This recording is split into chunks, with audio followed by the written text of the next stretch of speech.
आप सबको मेरा नमस्कार। कल शाम को एक खबर आई और ये सोशल मीडिया प्लेटफॉर्म एक्स, जो पहले ट्विटर के नाम से जाना जाता था, उन्होंने ये खबर अपने ग्लोबल अफेयर्स हैंडल से लगाई कि उनको इलेक्शन कमीशन की तरफ से 4 अकाउंट्स के पोस्ट्स को डिलीट करने का और विदहोल्ड करने का निर्देश हुआ है। अंडर प्रोटेस्ट उन्होंने ऐसा किया और उनका कहना है कि हम अभिव्यक्ति की आज़ादी में कोई भी खलल पड़े उसके खिलाफ हैं, लेकिन ऐसा करना पड़ रहा है क्योंकि हमारे पास ये निर्देश आए हैं। उनमें से एक पोस्ट, और इलेक्शन कमीशन को पूरा हक है ये करने का चुनाव के दौरान, अगर कोई हेट स्पीच दे रहा है, कोई गलत बात कर रहा है, कोई नियमों का उल्लंघन कर रहा है, कोई धर्म का इस्तेमाल कर रहा है, कोई किसी व्यक्ति के खिलाफ, किसी समुदाय के खिलाफ भद्दी गंदी असभ्य टिप्पणियां कर रहा है, बिल्कुल हक है इलेक्शन कमीशन को करने का। लेकिन एक पोस्ट जिस पर थोड़ा सा अचरज हुआ देखकर, वो इलेक्टोरल बॉन्ड्स को लेकर था। और इलेक्टोरल बॉन्ड को ढकने का, उसको छुपाने का बहुत प्रयास मोदी सरकार कर रही है। चाह कर भी नरेंद्र मोदी जी उसको एक्सप्लेन नहीं कर पा रहे हैं। आज़ाद भारत का वो सबसे बड़ा घोटाला है, वसूली रैकेट चल रहा था, चंदा दो धंधा लो हो रहा था, वो एक्सप्लेन नहीं कर पा रहे हैं क्योंकि अब तो क्रमवार तरीके से नाम भी और डेट भी सामने आ गई है। कब किसने उनको पैसा दिया, उसको कैसे कॉन्ट्रैक्ट मिला, कब किसके खिलाफ सीबीआई ईडी इनकम टैक्स की रेड पड़ रही थी, रेट इधर होती है, पैसा इधर दिया जाता है, फटाक से एक आदमी अप्रूवर बन जाता है, नहीं तो उसके खिलाफ जो कार्रवाई है वो स्थगित हो जाती है। तो पूरा वसूली रैकेट, पूरा एक्सटॉर्शन रैकेट जो चल रहा था, जो चंदा दो धंधा लो, जो कट लेकर काम दिया जा रहा था, बड़ा उसका पूरा खाका मिल चुका है। वो ऑपोजिशन के हाथ में वो ब्लूप्रिंट है और जब समय आएगा तो कार्रवाई जरूर होगी। तो इलेक्टोरल बॉन्ड क्यों आपत्तिजनक लगा इलेक्शन कमीशन को, ये थोड़ा सा हथप्रभ करने वाला विषय है और इसके चलते 2-4 चीजें यहां पर बोलनी जरूरी हैं।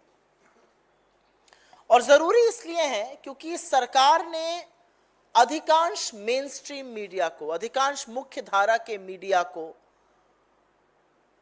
अपना मुख्य पत्र बना लिया है। अधिकांश मुख्य धारा के मीडिया में आज सवाल पूछे नहीं जाते हैं सरकार से। सरकार को कटघरे में खड़ाना तो दूर, जो ज्वलंत मुद्दे हैं उन पर भी चर्चा नहीं होती। अधिकांश मीडिया आज वही घिसी पिटी मोदी जी की स्क्रिप्ट, वही विभाजन की बातों को ज्यादा प्रचारित करता दिखता है। मीडिया मोदी जी से ना नौकरियों पे, ना बेरोजगारी पर, न किसानों की दुर्दशा पर, न महंगाई पर, न आर्थिक असमानता पर, न बढ़ती हुई गरीबी पर, न हर घंटे 2 युवाओं की आत्महत्या पर, न महिलाओं के साथ शोषण पे और संरक्षण आरोपी को देने पर सवाल नहीं पूछता है।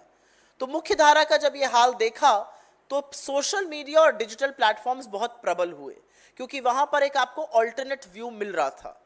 लेकिन ये सरकार उनको भी कहीं ना कहीं इको चेंबर बनाना चाहती है और क्योंकि ऐसा हुआ है तो वो भी एक मुद्दा उठाना यहां पर जरूरी है। असलियत यह है कि इस सरकार की IB, ministry of information and broadcasting मंत्रालय ने फरवरी से किसान आंदोलन के दमन की कोशिशें की। किसान आंदोलन को सपोर्ट करने वाले अधिकांश हैंडल, जिसमें से किसान नेता शामिल हैं, जिसमें से किसान आंदोलन से जुड़े हैंडल शामिल हैं, जिसमें से किसान नेता हरपाल सांघा जैसे किसानों के अकाउंट और फेसबुक पेज बंद कर दिए गए। ऐसा क्यों किया गया? यही नहीं किया गया, किसान आंदोलन को जो पत्रकार कवर कर रहे थे, जो निष्पक्ष राजनीतिक विशेषज्ञ उस पर बात कर रहे थे, उनके अकाउंट भी सस्पेंड किए गए, उनके अकाउंट भी बंद किए गए। उसमें स्वतंत्र पत्रकार मनदीप पुनिया है, उसमें उनका चैनल गांव सवेरा था, उसमें संदीप सिंह है, उसमें रतन धारीवाल थे, उसमें सामाजिक कार्यकर्ता हंसराज मीणा थे। ऐसे तमाम लोग जो किसानों के बारे में बात करते हैं, उनके अकाउंट भी ministry of information and broadcasting के कहने पर एक्स या ट्विटर जो भी आप कह लीजिए, उन्होंने बंद किए। और यही नहीं, अभी हाल ही में यूट्यूब ने बिना कोई कारण ढंग से दिए, बोलता हिंदुस्तान का एक चैनल था उसको बंद कर दिया। अन्य चैनलों को नोटिस गया है और आपको पता है कि नोटिस अगर 2 से ज़्यादा बार जाता है तो फिर चैनल बंद करने की भी कार्रवाई हुई होती है। और यही नहीं, सबसे दिक्कत तलब बात और सबसे परेशान करने वाली बात है कि अब मुद्दे विशेष को देख के कार्रवाई हो रही है। अगर ईवीएम वीवीपैट को लेकर वीडियो बनाया जा रहा है तो यूट्यूबर्स के पास सिर्फ नोटिस ही नहीं जा रहा है, उनके पास मोनेटाइजेशन के साधन बंद कर दिए जा रहे हैं। जो यूट्यूबर हैं वो व्यूज के आधार पर, रीच के आधार पर एक वीडियो से कमाते हैं। तो अगर ईवीएम और वीवीपैट के मुद्दे वो लोग उठा रहे हैं तो वही बंद कर दिया जा रहा है। ऐसा क्यों हो रहा है? और ऐसा सोहित मिश्रा जी के वीडियो पर हुआ। उनके ईवीएम वीवीपैट से जुड़े 4 वीडियो को मोनेटाइजेशन बंद किया गया। स्वतंत्र पत्रकार व क्रिएटर मेघनाथ जी, उनके 4 लाइव स्ट्रीम वीडियो का मोनेटाइजेशन बंद किया गया। तो ये एक पैटर्न है, और पैटर्न ये है कि हर व्यक्ति जो सरकार के लिए क्रिटिकल होगा, जो सरकार से सवाल पूछेगा, जो असहज सवाल पूछेगा, जो इनकी कलई खोलेगा, जो इनके काले कारनामों में से पर्दा उठाएगा, जो इनके झूठ का पर्दाफाश करेगा, हर उस व्यक्ति को प्रताड़ित किया जाएगा। और एक यूट्यूबर के लिए प्रताड़ित करने का सबसे अच्छा तरीका है या तो चैनल बंद कर दो या मोनेटाइजेशन बंद कर दो। तो आप लगाते रहिए अपने वीडियो तड़ा, लेकिन जब आपका आय का साधन ही बंद हो गया तो मतलब क्या उन वीडियोस का? और ऐसा क्यों हो रहा है ये बहुत जरूरी है जानना। ऐसा इसलिए हो रहा है क्योंकि मुख्य धारा के मीडिया को तो कंट्रोल कर लिया, लेकिन alternate media platforms, YouTube channels, digital platforms, स्वतंत्र विश्लेषक, स्वतंत्र पत्रकारों को कंट्रोल नहीं कर पा रहे हैं। तो जो चरण वंदन वहां पर दिन भर मोदी मोदी मोदी मोदी मोदी मोदी होता है, वो यहां पर भी हो, इसलिए ये किया जा रहा है। और ये तब हो रहा है जब इंडियन आईटी एक्ट के रूल्स 2021 के 2 क्लॉजेस को मद्रास हाईकोर्ट ने स्टे किया है। और ये जो रूल्स हैं ये हिंदुस्तान के तमाम न्यायालयों में लंबित हैं, इस पर बहस चल रही है, विचाराधीन है। तो सरकार ऐसा क्यों कर रही है? और थोड़ी सी एक दिक्कत तलब बात यह है कि ministry of information and broadcasting लिख कर भेजती है सरकार प्लेटफॉर्म्स को कि फलाना प्लेटफॉर्म बंद कर दो, ढिमकाना बंद कर दो, किसी का हैंडल बंद कर दो, किसी का हैंडल चलने दो। वो खुद अपनी आय का स्रोत नहीं बता पा रहे हैं। अब सीबीडीटी जांच कर रहा है हमारी कंप्लेंट पर। तो इस बात पर चिंता है, और चिंता इसलिए है क्योंकि कहीं ना कहीं ये विषय शैडो बैनिंग का है, ये विषय सप्रेशन का है, ये विषय रीच खत्म करने का है, ये मोनेटाइजेशन खत्म करने का है। ये कहीं ना कहीं लोगों को एक संदेश देने का है कि अगर आपने असहज सवाल पूछे तो आपकी आय के साधन पर प्रहार होगा, आपके बोलने पर प्रहार होगा। आप अगर ट्विटर पे, एक्स पे, फेसबुक पर लिख रहे हैं, आपके पेजेस को, आपके हैंडल्स को बंद कर दिया जाएगा। और ये तब हो रहा है जब प्लेटफॉर्म्स अंडर प्रोटेस्ट ये कह रहे हैं कि ऐसा करना ठीक नहीं है। तो मेरे हिसाब से ये बहुत बड़ी बात है। कांग्रेस की सोशल मीडिया और डिजिटल प्लेटफॉर्म्स की हेड होने के नाते ये बात आपके सामने करनी विशेष रूप से ज़रूरी थी। और हम आशा करते हैं कि सरकार समय रहते चेतेगी और लोकतंत्र को जीवित रहने देगी। कितनी हत्या करिएगा लोकतंत्र की, कितना शनै शनै मारिएगा लोकतंत्र को, कितने लोगों को चरण चुंबक बना लीजिएगा। एक है तो आपके पास पूरी फौज चरण चुंबकों की, उसी से खुश रहिए, दूसरी ओर क्यों बनाने ऐसी चीजें। तो मेरा अपना मानना है कि इलेक्शन कमीशन के पास पूरा अधिकार है, और इलेक्शन कमीशन को बिल्कुल हर उस काम में जहां पर चुनाव के नियमों का उल्लंघन होता है, जहां पर आचार संहिता का उल्लंघन होता है, एक्शन लेना चाहिए। लेकिन यह एक्शन अगर इलेक्टोरल बॉन्ड जैसे इशू पर लिया जाएगा तो थोड़ा सा चिंता होगी, थोड़े से सवाल उठेंगे। इलेक्टोरल बॉन्ड वो इशू है, आपको याद होगा जब हम इलेक्टोरल बॉन्ड पर चंदा दो धंधा लो का एक ऐड निकालना चाहते थे, जब हम आपके साथियों को, मीडिया के साथियों को पैसा देकर न्यूज़पेपर्स में ऐड छपवाना चाह रहे थे, तब भी उन्होंने मना कर दिया था कि हम ये ऐड नहीं छाप सकते, क्योंकि आका को नाराज करना उनके बस की बात नहीं थी। तो ऐसे में स्वतंत्र पत्रकारिता बची रहे, मुद्दों पे बात करने वाले लोग बचे रहें, इसलिए ज़रूरी है कि इस मुद्दे को उठाया जाए। I will very briefly raise this issue in a statement in English. In a very disturbing statement that we read on Twitter, which is now called X last night, the platform clarified that the Election Commission had issued directives to delete certain posts from political platforms. One of those posts was about electoral bonds. I think the Election Commission is well within its rights. As an election regulator, the Election Commission, it's incumbent upon the Commission, it's incumbent upon those people to ensure free and fair elections happen. It also is incumbent upon them to ensure that whenever somebody breaches the model code of conduct, they should be hauled up. And that includes hate speech, that includes religious references, that includes absolutely crass, vulgar statements. So which is why it's very surprising that the Election Commission chose to get a tweet deleted which raised the issue of electoral bonds. Why would they do that? One doesn't understand, but obviously electoral bond is an issue which makes the government extremely uncomfortable. The Prime Minister tried his best to explain it. He sounded not just defensive, he stopped making sense on electoral bonds. It's a fact of life that the whole blueprint of how people who donated through electoral bonds were the ones who were winning the big contracts. People who were being raided by CBI, ED and income tax were giving and paying big money in electoral bonds and were getting relief from these agencies. So this was an entire extortion racket. This was entire cut money that was happening, and the country now knows about it. And like my leader said today, Narendra Modi is the champion of corruption which was breeding right under his nose. He's facilitated it, he's ensured it, and he's the champion of that corruption. But I do want to raise a related point, and one has seen a pattern as far as social media platforms is concerned.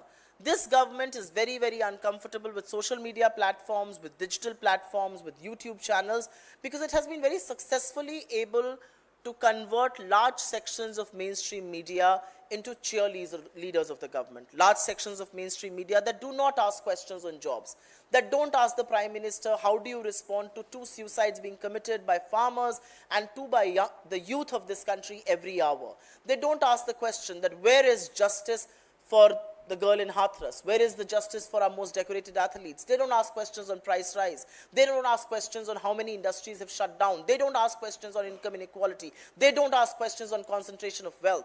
And which is why when people across the spectrum, people in YouTube, people in digital platforms, independent journalists do it, there is a pattern of how they are now being consistently attacked.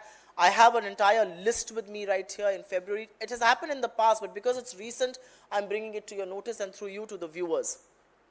It was in February 2024 when the farm movement, the protest had just started. Multiple accounts related to farm movement, of farmer leaders, of associations that were raising the cause of farmers, of Mazdoor Morcha conveners, and of course of independent journalists covering the farm movement, whether it was Mandeep Punia or Sandeep Singh or Ratan Dhaliwal or Hansraj Meena or Gaon Savera. The pages, they were all restricted. They were either withheld or they were suspended, whether it was on Twitter or on Facebook. We saw a new pattern where the Ministry of Information and Broadcasting has suspended without reason a channel called Bolta Hindustan. A few other channels have got notices from the government, specifically from this department, the Ministry of Information and Broadcasting. And what they're consistently doing is that anybody who's writing on EVMs, anybody who's writing on EVN and VVPAT, they're restricting the reach, they are shadow banning it on YouTube, and they are not letting creators monetize those videos. That's perhaps the most potent thing that the government can do. A YouTuber lives off the monetization that comes from his or her content. The moment you decide that that content cannot be monetized, you are basically telling them not to create content of that genre or on that topic or in that region. I have 2 examples here right in front of me. Independent journalist Sohit Mishra had created 4 videos on EVM and VVPAT. There was no monetization of any of those. Independent journalist and content creator Meghnad, 4 live streaming videos. There was no monetization because it was talking about EVM and VVPAT. That makes you question, why is it that you're so uncomfortable with issues on EVM? Why is it that you're so uncomfortable on content around VVPAT? Why is it? And this not just plants a seed of doubt, this actually cements the doubt that people have in their minds as far as free and fair elections are concerned.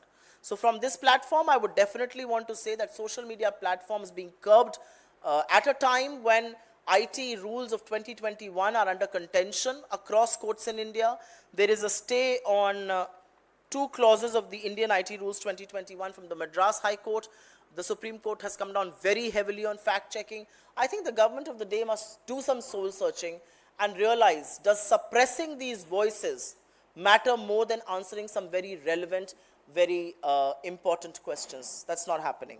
I will take some of your questions. आपके सवालों का स्वागत है, लेकिन ये एक बहुत गंभीर मुद्दा है, गहन मुद्दा है, और ये मुद्दा कहीं ना कहीं निष्पक्ष पत्रकारिता, ऑल्टरनेट मीडिया जो सरकार की कलई खोलता है, ऑल्टरनेट मीडिया जो सच बयां करता है, उस पर एक बहुत बड़ा प्रहार है। मुझे पता है आप में से बहुत सारे पत्रकार यहाँ पर जो बैठे हैं, जो बड़े बड़े चैनलों में काम करते हैं, आप अच्छी तरह से जानते हैं आपके चैनलों की एडिट मीटिंग्स में, आपके चैनल्स के शो पर क्या हो रहा है। आप ज़रूर निष्पक्ष पत्रकारिता सड़कों पर फील्ड में एज रिपोर्टर्स करते होंगे, लेकिन अंततोगत्वा चैनल उसका क्या करता है ये सबको पता है।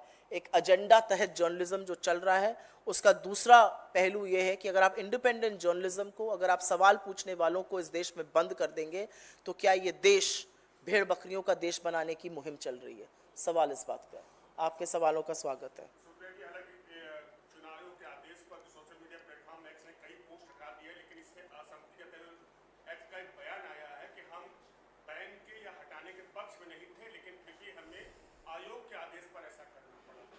जैसा कि मैंने पहले ही कहा, उन्होंने अंडर प्रोटेस्ट हटाया है क्योंकि ये सारे लॉज के खिलाफ, ये अधिकांश सोशल मीडिया प्लेटफॉर्म्स सरकार के इन रूल्स के खिलाफ, आईटी एक्ट रूल्स 2021 के खिलाफ अलग अलग न्यायालयों में ये मामला लंबित है। अलग अलग न्यायालयों में कहीं पर ये सुना जा रहा है, बॉम्बे हाई कोर्ट हो गया, मद्रास हाई कोर्ट हो गया, केरला में हाई कोर्ट हो गया, वहाँ पर ये मामला सुना जा रहा है। तो इसीलिए मुझे ऐसा लगता है कि अगर एक प्लेटफॉर्म को भी लगता है कि ये अभिव्यक्ति की आज़ादी के खिलाफ है तो ज़रूर इस पर चर्चा होनी चाहिए, ज़रूर सरकार को सोचना चाहिए। मैम, आपने 4 सोशल मीडिया पोस्ट का जिक्र किया जो चुनाव आयोग ने हटवाए हैं। एक उसमें वाईएसआरसीपी का है, चंद्रबाबू नायडू का है, आम आदमी पार्टी का है और एक बीजेपी के बिहार प्रदेश अध्यक्ष का है।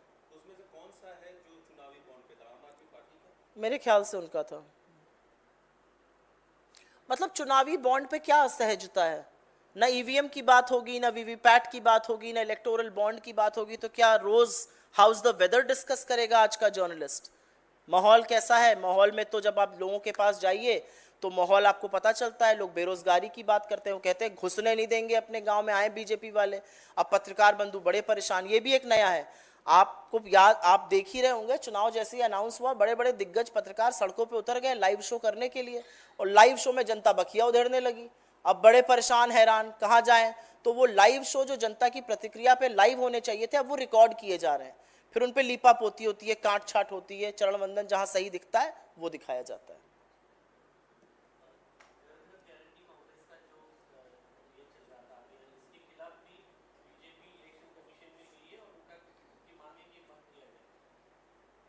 क्यों इस देश के युवा को गारंटी नहीं मिलनी चाहिए नौकरी की? इस देश के किसान को एमएसपी की गारंटी नहीं मिलनी चाहिए? इस देश की एक युवा लड़की को 50% आरक्षण की नौकरी नहीं मिलनी चाहिए? इस देश की गरीब महिला को 8500 रुपये महीने की गारंटी नहीं मिलनी चाहिए? असलियत ये है कि बीजेपी जानती है कि हमारी गारंटी असल गारंटी है। ये गारंटी हमने कर्नाटका में और अपनी गारंटियां हमने तेलंगाना में और हिमाचल में पूरी करके दिखाई हैं। ये डर गए हैं क्योंकि इनके जुमलों के आगे हमारी गारंटी में लोग विश्वास जता रहे हैं। आप पूछ सके, कोई और पूछना चाहता है सवाल? जी पूछिए। वो पूछ रहे हैं एक सवाल।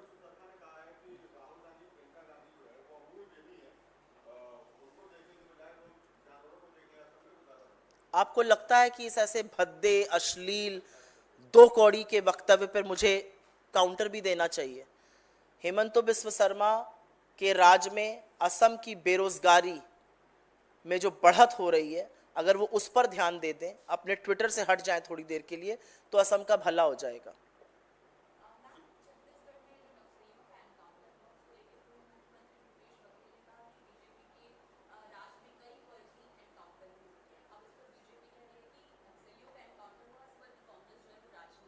नहीं, मैं इस पे कोई राजनीति नहीं करना चाहती हूँ। मुझे लगता है इसकी बिल्कुल गहन जांच होनी चाहिए और उन सब लोग जो शहीद हुए, हमारे सुरक्षाकर्मी भी कुछ घायल हुए, उन सबको हमारी संवेदनाएं हैं और इसमें कोई राजनीति का सवाल ही नहीं है। जी नहीं, कोई घायल हुए हैं सुरक्षाकर्मी जो घायल हुए।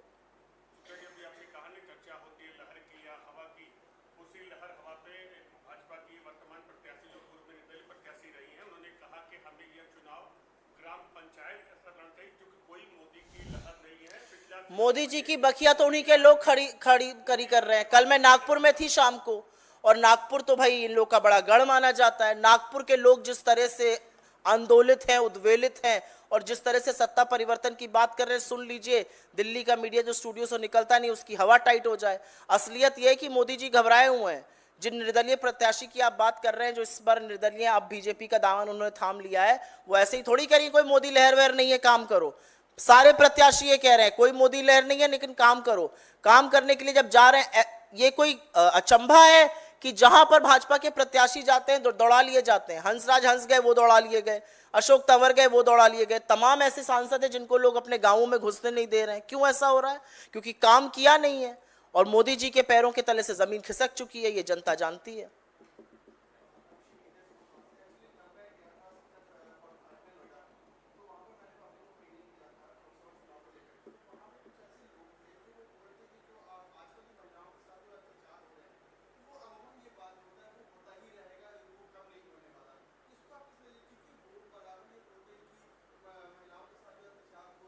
ये सभ्य समाज पर एक बहुत बड़ा धब्बा है कि इस देश की आधी आबादी के साथ अगर ये होता है, और लोग कहते हैं ये होता रहता है, ये कहीं ना कहीं विफलता है 10 साल से चल रही मोदी सरकार की, जो कन्विंस नहीं कर पाई लोगों को कि महिला सुरक्षा एक बहुत बड़ा मामला है, महिला सुरक्षा एक बहुत बड़ा इशू है, जो हमारी देश की बेटियों को सुरक्षित नहीं रख पाई, जिसने हाथरस की गुड़िया को 2:30 बजे रात को बिना अपने माता पिता के फूंक जाने दिया, जिसने लखीमपुर में एक निर्वाचित सदस्य का चीरहरण होने दिया, जिसने उन्नाव में अपने विधायक को तब तक बचाया जब तक वो दोषी करार नहीं पाया गया रेप और हत्या का, जिसने इस देश की सबसे होनहार बेटियों का साथ नहीं दिया।